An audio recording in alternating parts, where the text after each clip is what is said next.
마태복음 1장 1절입니다. 아브라함의 자손이요 다윗의 자손인 예수 그리스도의 계보는 이러하다. 오늘부터 시리즈 설교를 하는데 언제 끝날지 모릅니다. 이건 예수님이 얼마나 꼴보기 싫은 일을 했느냐, 몇 번이나 했느냐에 따라 달려 있습니다. 그걸 다 찾아내려고 합니다. 제가 다 찾아내서 얘기하려고 하는데, 오늘 나는 이런 예수가 싫다라는 주제의 시리즈 설교 첫 번째입니다. 지금은 아주 굉장히 널리 알려져 있는 오강남 교수님. 근데 이 책이 나오기 전에는 그렇게 널리 알려진 분은 아니었습니다. 카나다에서 오랫동안 교수 생활하시고 은퇴하셨지만 카나다 토론토 주변에 있는 한인들에게는 알려졌죠. 왜냐하면 거기 나오는 교민 신문에다가 계속 글을 쓰셨어요. 그래서 알려졌는데, 이렇게 전국구 스타가 된 거는 바로 예수는 없다라는 책을 내신 후입니다. 예수는 없다가 정말 수십만 권 팔렸어요. 엄청나게 많이 팔렸습니다. 근데 원래 그 책, 그 내용도 참 좋은데, 내용은 그 신문에 연재했던 내용들을 조금 가다듬어서 다시 내신 거예요. 새로 책을 전체 쓰신 건 아니고. 근데 원래 제목이 이런 예수는 없다였었죠. 그런데 출판사에서 이렇게 해서는 안 팔립니다, 이런 제목으로 안 팔립니다 그래가지고 이런 자를 뺀 겁니다. 그래서 예수는 없다가 된 거예요. 이런 예수는 없다와 예수는 없다는 많이 차이가 나잖아요. 근데 예수는 없다가 바로 사람들의 눈길을 끈 겁니다, 그 제목이. 그래서 그렇게 베스트셀러가 된 거죠. 물론 그렇다고 제가 내용이 나쁘다, 내용은 형편없다, 이런 뜻은 전혀 아닙니다. 오해하지 마십시오. 이거 오강남 교수가 듣거든요. 들으시는데 오해하지 마시고. 제가 이 시리즈 제목을 하면서 나는 예수가 싫다 그렇게 할까? 그랬어요. 근데 이거 너무 좀 파장이 심각할 것 같아가지고, 없다 하고 싫다는 다른 거거든요. 없다는 어떤 팩트를 얘기하는 거지만 싫다는 내 감정을 얘기하는 건데, 나는 예수가 싫다, 이건 좀 아닌 것 같아가지고 그렇게까지 제가 용기가 출중하지 않아서 이런 자를 붙였습니다. 그래서 나는 이런 예수가 싫다, 이런 시리즈 제목을 단 겁니다. 오늘 예수님의 족보, 그러니까 신약을 펼치자마자 맨 첫 절입니다. 그러니까 마태복음 1장 1절이니까 제일 첫 절이잖아요. 첫 절에 아브라함의 자손이요 다윗의 자손 예수 그리스도의 계보는 이러하다, 이렇게 돼 있어요. 여기서부터 싫습니다, 저는. 그러니까 신약을 열자마자, 신약 성서책을 열자마자 처음 나는 귀절부터 싫어요.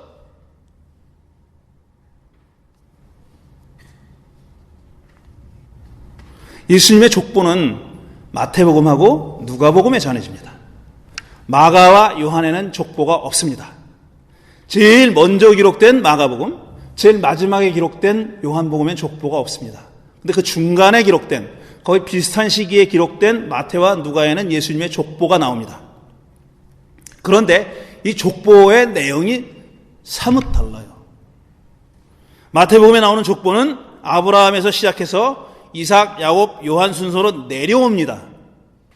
시간이 옛날에서 지금으로 후대로 내려옵니다. 그래서 예수의 아버지 요셉에 이르러서 야곱은 마리아의 남편 요셉을 낳았다, 마리아에게서 그리스도라고 하는 예수가 태어나셨다, 이렇게 마칩니다.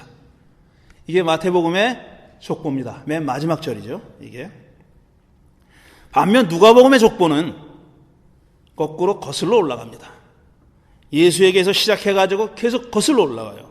한참 거슬러 올라가서 아브라함을 거쳐서 무드셀라, 에녹, 야렛, 마할랄렐, 가이나, 에노스, 셋, 아담까지 갑니다. 첫 사람 아담에 이르러서는 아담은 하나님의 아들이다, 이렇게 마무리합니다. 이것도 이상하죠. 아담이 하나님의 피조물이다가 아니라 하나님의 아들이다 이랬어요. Son of God이다 그랬습니다. 이것도 이상하죠. 이 두 족보는 각각 예수님의 시조를 마태복음은 아브라함이라고 얘기하는 거고, 누가복음은 아담이라고 얘기합니다. 족보가 이렇게 많이 달라요. 이 족보만 가지고도 1시간 얘기할 수 있습니다. 왜 마태복음에는 5명의 여자가 등장할까? 첫째, 마태복음은 왜 옛날에서부터 예수님 때로 이렇게 내려오는데 누가는 거꾸로 올렸을까? 이 차이가 뭘 의미하나? 그리고 왜 누가는 아담에게까지 갔을까, 굳이? 반대로 마태는 왜 아브라함에서 그쳤을까? 그 위로도 많이 있는데 왜 그쳤을까? 이런 얘기들, 이것도 얘기거리가 되고요. 다 의미가 있습니다. 어떤 종교적인 신학적인 의미가 그 안에 들어있는 겁니다. 게다가 마태에는 5명의 여자가 등장하는데 누가에는 1명도 등장하지 않습니다. 싸그리 다 남자입니다. 근데 마태에는 5명의 여자가 등장해요. 누구냐 하면은 다말, 라합, 룻, 바세바, 마리아. 이 5명입니다. 근데 이 5명의 여자들이 다 하나같이 문제가 있는 사람들입니다. 이야기가 있는 사람들이에요. 다말은 자기 시아버지 유다하고 사이에서 자식을 낳았어요. 근친이죠, 근친. 이거 허용되지 않는 겁니다. 그런데 이렇게 했는데 유다가 뭐라 그랬냐면, 야, 네가 나보다 더 의롭다 그랬어요. 그 일이 다 밝혀지고 나서 자기 며느리 보고 네가 나보다 더 의롭다고 그렇게 얘기했어요. 그런 사람이고, 라합은 여리고성에 살고 있던 창녀였잖아요. 룻은 모압 사람입니다. 이방인이에요. 그러니까 유대인들이 혈통 운운하고 따지는 거 보면 우리가 백이민족이고 단일민족이라고 주장하는 것만큼이나 말도 안 되는 소리입니다. 이 이스라엘의 계보에는 수많은 이방인들이 들어있어요. 수많은 이방인들이. 그러면서 자기들은 이방인을 깔봅니다. 웃기죠? 바세바, 이건 다윗하고 불륜 관계에 있던 여자죠. 우리아라는 사람의 아내였는데 다윗이 취했잖아요. 그래서 자기 아내를 삼았죠. 우리아를 전쟁터에 내버려 죽이고. 이런 사람이죠. 마리아, 미혼모입니다. 마리아는 결혼 안 하고 예수라는 아기를 낳았어요. 다 문제 있는 여자들이죠. 그러니까 이 5명의 문제 있는 여자가 엄청나게 가부장적인 색채를 가지고 있는 마태복음에 예수의 족보에 들어와 있어요. 이게 무슨 뜻일까? 이것도 또 길게 얘기할 수 있는 내용인데 안 하겠습니다. 오늘 그 얘기를 하려고 하는 게 아니니까. 마태가 전하는 예수의 족보의 중심 인물은 뭐니 뭐니 해도 다윗입니다. 이스라엘의 왕 다윗. 마태복음 기자가 족보를 통해서 말하고 싶었던 것은 예수가 다름 아닌 다윗의 후손이다 이겁니다. 예수가 다윗의 후손이라는 걸 말하기 위한 게 이 족보의 최고 목적입니다. 마태복음 16장에는 우리가 잘 알고 있는 이 귀절이 나오죠. 예수님이 제자들에게 사람들이 인자를 누구라고 부릅니까? 하고 물어보죠. 그때 제자들이 더러는 세례자 요한이고 더러는 뭐 예언자 중에 한 사람이라고 얘기합니다. 이렇게 얘기하잖아요. 그런데 실제로 복음서를 읽어보면 사람들이 예수님을 가리켜서 세례자 요한이라고 얘기했던 사람은 있어요. 누구냐? 헤롯입니다. 헤롯. 그리고 어떤 예언자라고 두리뭉실하게 얘기했지만 사실은 사람들은 예수를 어떤 호칭으로 제일 많이 불렀느냐 하면 다윗의 후손이라는 호칭으로 불렀습니다. 적어도 복음서에 나타나 있는 것만은 그렇습니다. 예수를 가리켜서 다윗의 후손이라고 불렀죠. 아, 당신은 예레미야의 후손입니다. 이사야의 후손입니다. 이렇게 부르지 않았어요. 다윗의 후손이라고 불렀습니다. 제일 많이 그렇게 불렀습니다. 공관복음서에는 겹치는 것을 제외해도 굉장히 여러 번 이런 이야기가 나옵니다. 예수님을 다윗의 후손이라고 부른 경우가 많이 등장합니다. 마태복음 1장 1절은 오늘 읽은 거고 그건 관두더라도 1장 20절 보면은 천사가 요셉에게 나타나서 예수의 아버지 요셉에게 나타나서 요셉을 다윗의 자손이라고 부릅니다. 그의 아들이니까 당연히 예수도 다윗의 자손이 되는 겁니다.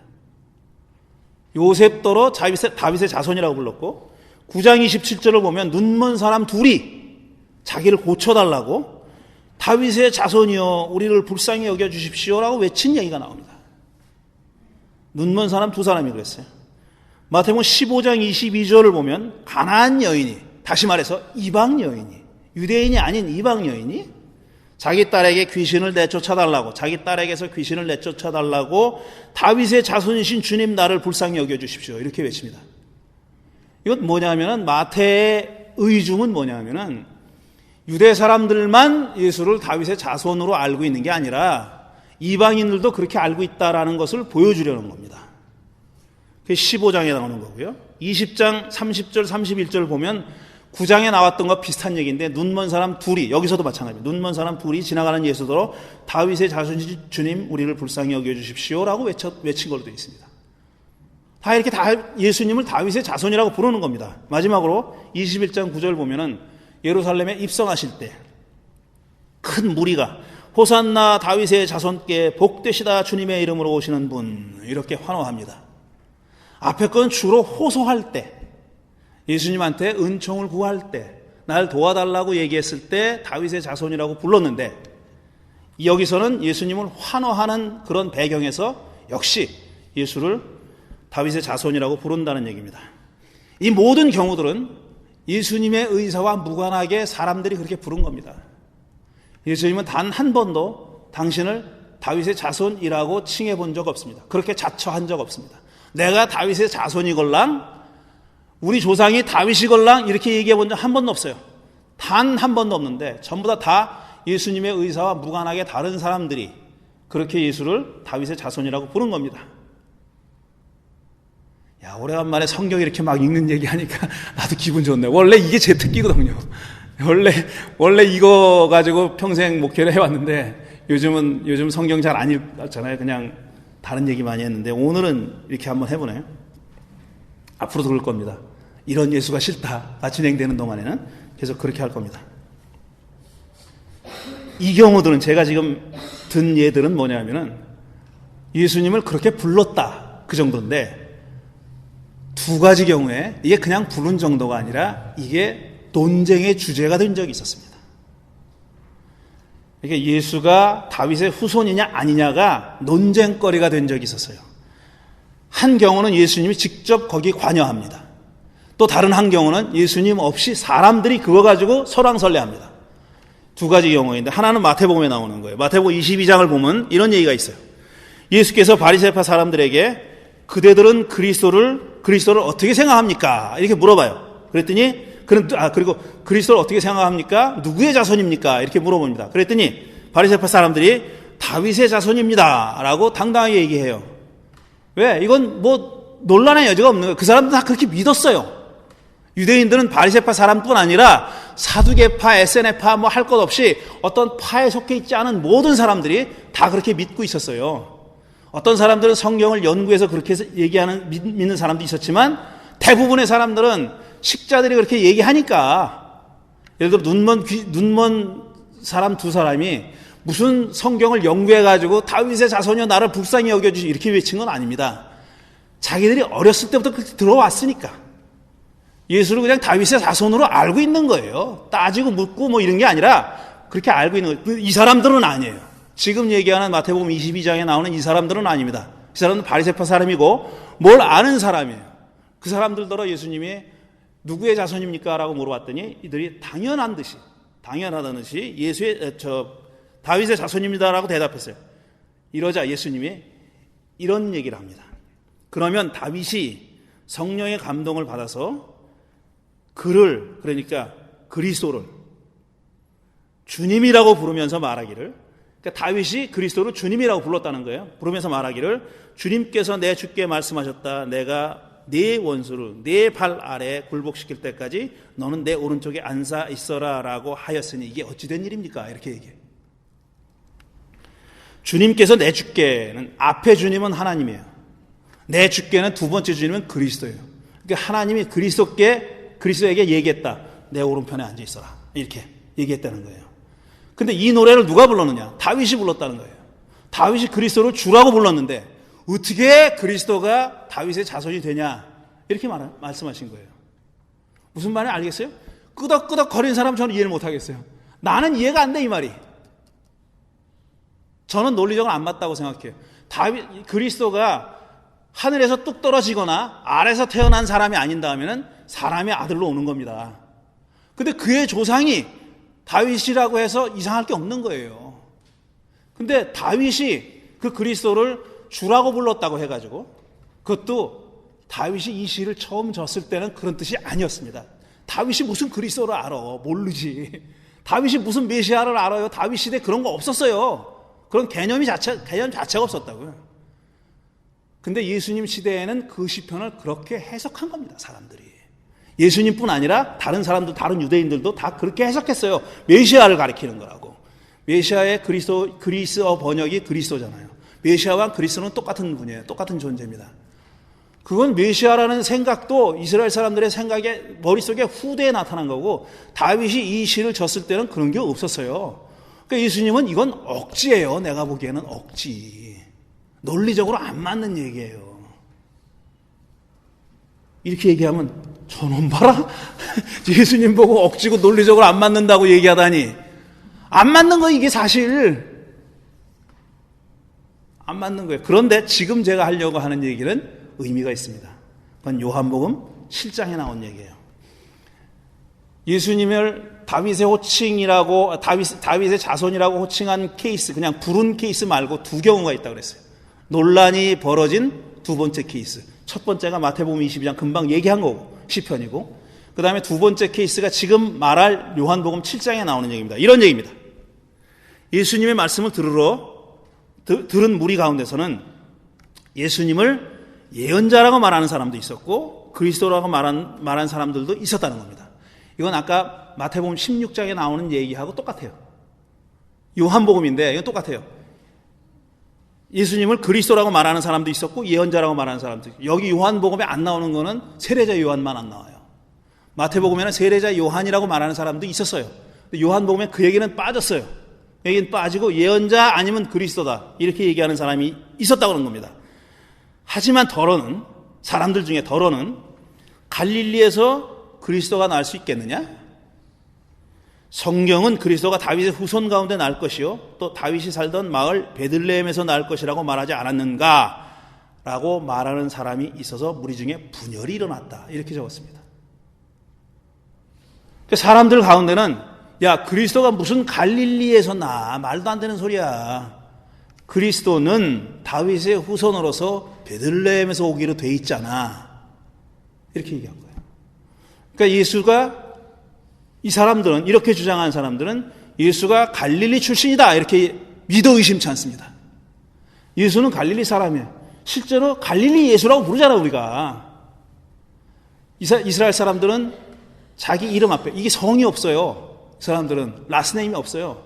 아무개의 아들 이렇게 불러요. 그 다음에 그 사람의 정체성을 좀 더 구체화하기 위해서는 걔 고향을 얘기합니다. 그 사람의 고향. 갈릴리 예수, 베들레헴 유다, 베들레헴 다윗 이런 식으로 그렇게 부르는 거예요. 그러니까 앞에 갈릴리를 붙였다는 얘기는 예수님의 고향이 갈릴리라는 얘기입니다. 갈릴리 출신이라는 얘기예요. 그런데 갈릴리에서 그리스도가 온다는 게 말이 되냐? 그리스도는 다윗의 후손으로서 베들레헴에서 태어나기로 되어 있지 않느냐. 그러니까 갈릴리 예수는 그리스도가 아니다 그 얘기예요. 그렇게 주장하는 사람들이 있었다는 얘기입니다. 이 주장은 사실상 예수님이 죽고 부활하고 나서 한참 후에까지도 이어진 논쟁이에요. 예수가 정말 그리스도냐 아니냐. 이 논쟁은 지금 이 요한복음을 기록했던 시대뿐 아니라 그러니까 2세기 초뿐 아니라 그 이후에도 오랫동안 과연 갈릴리 예수가 그리스도냐 아니냐 가지고 굉장히 논쟁이 벌어졌어요. 교회 안팎에서. 유대인 사회에서 더 말할 것도 없이 저런 뜨내기가 무슨 메시아야. 갈릴리에서 무슨 메시아가 나. 이렇게 주장하는 사람들이 있었다는 거예요. 그게 반영되어 있는 얘기입니다, 여기에. 그러니까 그러니까 메시아는 그리스도는 갈릴리에서 나면 안 돼요. 베들레헴에서 나야 돼. 그 다음에 핏줄도 다윗의 후손이어야 되는 겁니다. 예수의 제자들이 이런 강박관념을 가지고 있었어요. 예수는 그래야 된다라는 생각을 예수의 제자들도 가지고 있었어요. 그게 바로 예수의 탄생 이야기, 마태와 누가가 전하는 탄생 이야기에 그대로 반영되어 있습니다.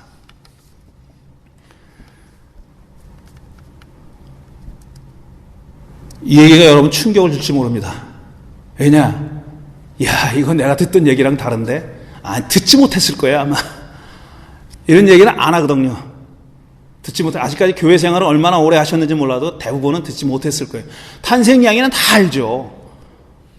성탄절만 되면 연극하니까 여러분도 주연이었을 경우가 다 많았을 거고 수도 없이 들어왔을 거예요. 목자들 얘기, 동방박사 얘기, 여관이 없어서 마국간에서 난 얘기 다 들으셨어요.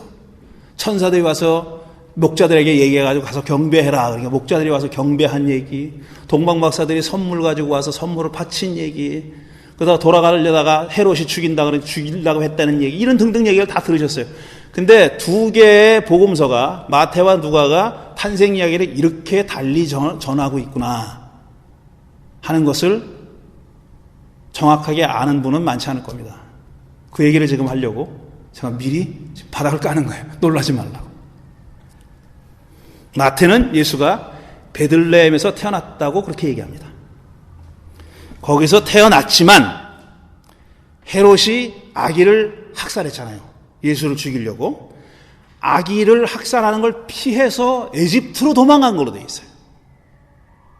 에집트로 도망가서 피신해 있다가 헤롯이 죽었다는 소식을 듣고 고향으로 돌아가려고 합니다. 그러니까 어디로 돌아가려고 했냐면 베들레헴으로 돌아가려고 했던 거예요. 마태는 예수님의 고향이 베들레헴이라고 얘기합니다. 베들레헴으로 돌아가려고 했는데 앞불싸 헤롯이 죽고 그 다음에 왕이 오른 아르켈라오라는 친구가 그 양반이 있는 한 내가 목숨이 위험하겠다 싶어가지고 자기 고향으로 안 가고 갈릴리 나사렛으로 간 겁니다. 거기서 살았어요. 그러니까 마태는 나사렛 예수라고 사람들이 부르는 거 틀린 말 아니다. 나사렛 출신이니까. 하지만 본래 고향은 베들레헴이다. 이 말을 하고 싶은 거예요. 바로 그 말을 하고 싶은 거예요. 반면 누가는 요셉의 가족은 본래 갈릴리 나사렛에 살고 있었어요.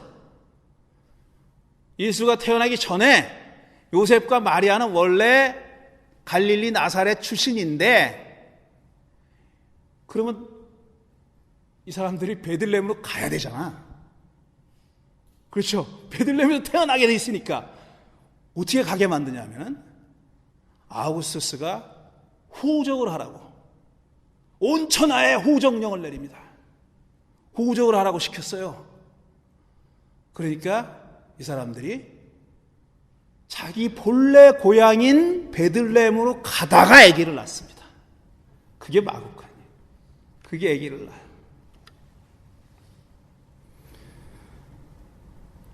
베들레헴에서 할례도 받고 8일 만에 할례를 행하는 거니까 할례도 받고 그 다음에 가까우니까 예루살렘 성전에도 올라갑니다. 예수의 부모가 예수를 데리고 성전에 올라가서 거기서 시므온이라 안나라고 하는 두 명의 예언자를 만나죠. 그래서 안나가 예수님을 안고 기도한 얘기 기억하시잖아요. 아, 드디어 이 종이 눈을 감게 됐군요. 이렇게 기도한 얘기. 그렇게 하고 마리아한테 경고하죠. 이 아기는 당신의 가슴을 헤집어 헤쳐놓을 그런 고통을 줄 겁니다. 라고 예언하죠. 그 얘기가 예루살렘 성전에서 일어났던 일입니다. 그리고 나서 나사렛으로 내려옵니다. 이 두 복음서가 전하는 예수의 탄생 이야기는 서로 이렇게 하모나이즈 할 수가 없어요. 전혀 다른 얘기예요. 이건 두 다른 사람이 태어난 겁니다. 그렇게 봐도 무방한 얘기예요. 억지로 예수님을 베들레헴과 연결시키려고 그러는 거고, 왜 베들레헴이랑 연결시키려고 했냐면은 다윗의 자손이어야 되니까. 다윗이 베들레헴 출신이니까. 그래서 그렇게 한 거예요.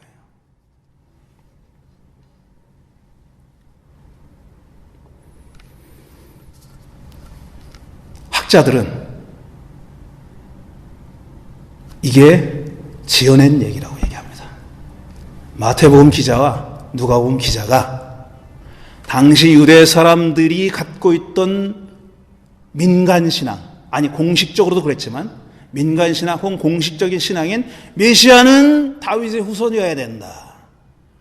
따라서 베들레헴에서 나야 된다라는 그 프레임에 맞추기 위해서 마태복음과 누가복음 기자가 억지로 나사렛 출신인 예수를 거기다 갖다 맞추려고 했다라고 하는 얘기입니다.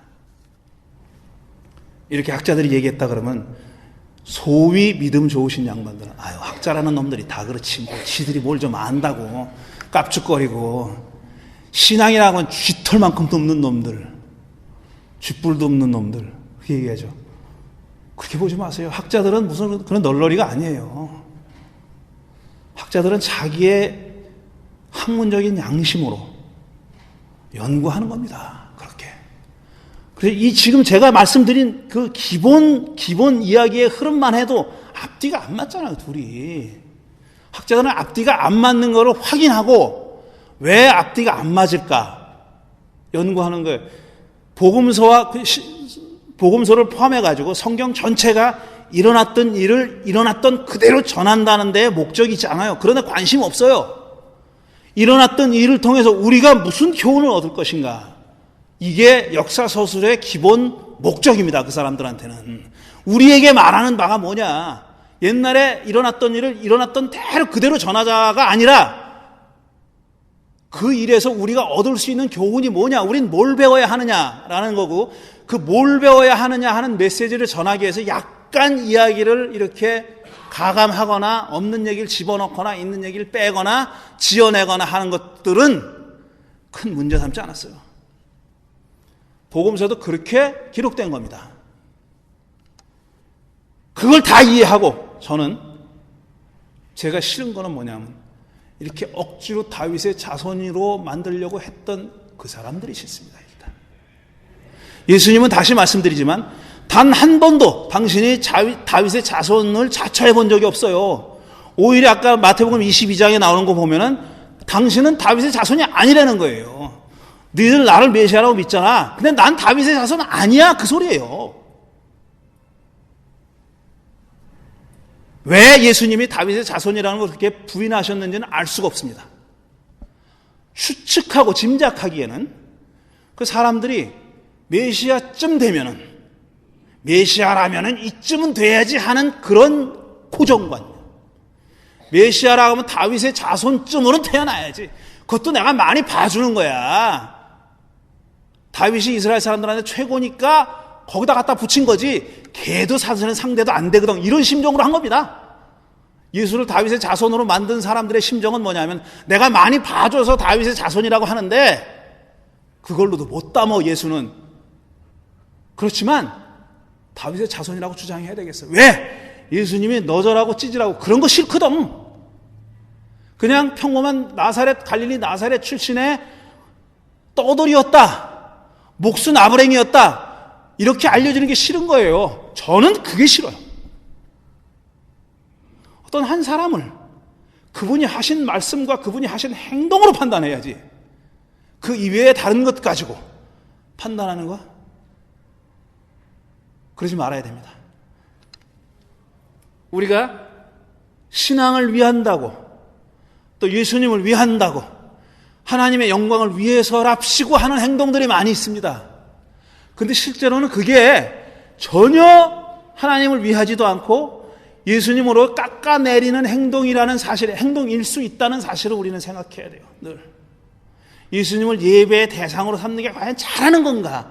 이걸 깊이 생각해야 됩니다, 우리가. 그렇게 함으로써 우리는 예수님이 실제로 하시고 싶었던 일들, 우리더러 같이 하자고 우리를 독려했던 일들, 우리하고 어깨 걸고 같이 나가자고 그렇게 했던 일을 방관하고 있는 거 아닌가, 우리가. 그건 그 양반이 원하시지 않았던 거 아닌가. 그분이 원치도 않는 일을 우리 그분을 원한다고, 그분을 위한다고 하면서 하는 건 아닌가.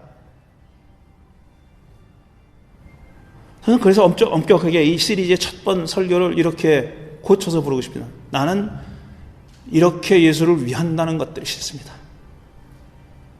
예수님 오면 절절 매는 것이 신앙이라고 생각하지 마세요. 예수님은 나를 주라고 부르지 말아라. 니들 날 주인이라고 부르지 말어. 나는 니들이 아니야. 여러분들, 당신들 나를 주라고 부르지 마시오. 나는 당신의 친구입니다. 그렇게 얘기하잖아요. 난 동료입니다.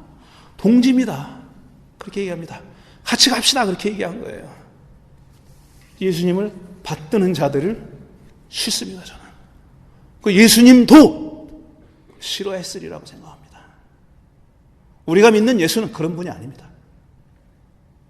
우리가 믿어야 할 예수도 절대로 그런 분이 아닙니다. 1장 끝.